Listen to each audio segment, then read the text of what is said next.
Hey everyone, welcome back to my channel. So आज की video में मैं इवोल्यूशन का ये टॉपिक ओरिजिन ऑफ लाइफ आपको पढ़ाने जा रही हूँ। आई होप आप लोगों को समझ आएगा। ये जो पूरा पैराग्राफ है ये मैं बहुत शॉर्ट फॉर्म में आपको बताऊँगी ताकि आपको बहुत अच्छे से लर्न हो जाए और आप कभी भूले नहीं। ये एक स्टोरी की तरह बताऊँगी ताकि आप बहुत जल्दी इसको कैचअप कर सकें। सो बिना देरी करे लेट्स स्टार्ट दिस वीडियो। इसमें सबसे पहले ओरिजिन ऑफ यूनिवर्स है कि यूनिवर्स का ओरिजिन कब हुआ। इसके लिए बिग बैंग थ्योरी है जो एनसीईआरटी में भी दे रखी है। मैं एनसीईआरटी का ही पढ़ा रही हूँ, तो प्लीज़ आप ये मत सोचिएगा कि मैं कोई एक्स्ट्रा पढ़ा रही हूँ। ये एनसीईआरटी में ही है सब। और आप पढ़ेंगे पैराग्राफ तो आपको समझ आ जाएगा। ये वाला पैराग्राफ जो है इसको पढ़ेंगे तो आपको समझ आ जाएगा कि ये यही चीज़ है। ठीक है, तो यूनिवर्स का ओरिजिन के लिए बिग बैंग थ्योरी दे रखे हैं। उसमें क्या है कि 20 बिलियन ईयर एगो जो है यूनिवर्स का ओरिजिन हुआ। ठीक है, 20 बिलियन ईयर एगो, और या इसको 10 की पावर 9 भी लिख सकते हैं क्योंकि 10 की पावर 9 होती है।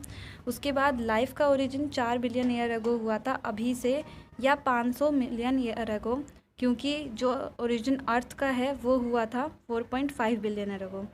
तो 4.5 है ओरिजिन का अर्थ का। ठीक है, इसलिए लाइफ का जो ओरिजिन है वो 4 हो गया।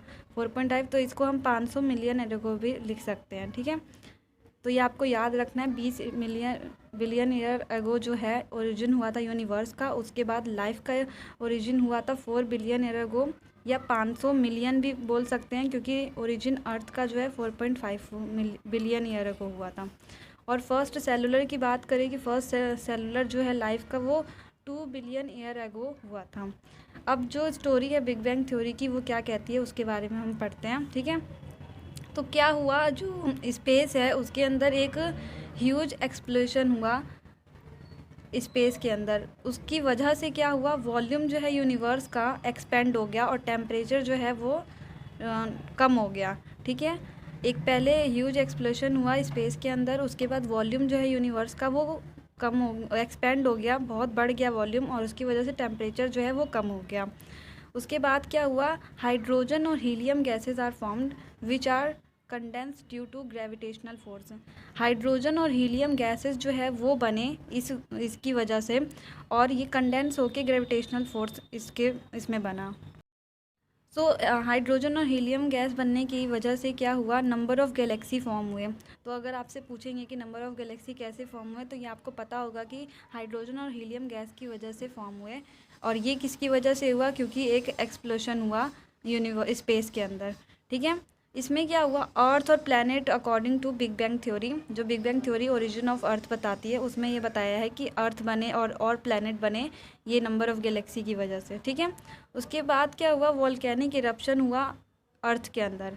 तो ये अर्थ की बात आ रही है इसके बाद। ठीक है, अर्थ में वोल्केनिक इरप्शन हुआ, उसके बाद क्या हुआ, मॉल्टन matter slowly convert the surface area cover the surface area, temperature become down.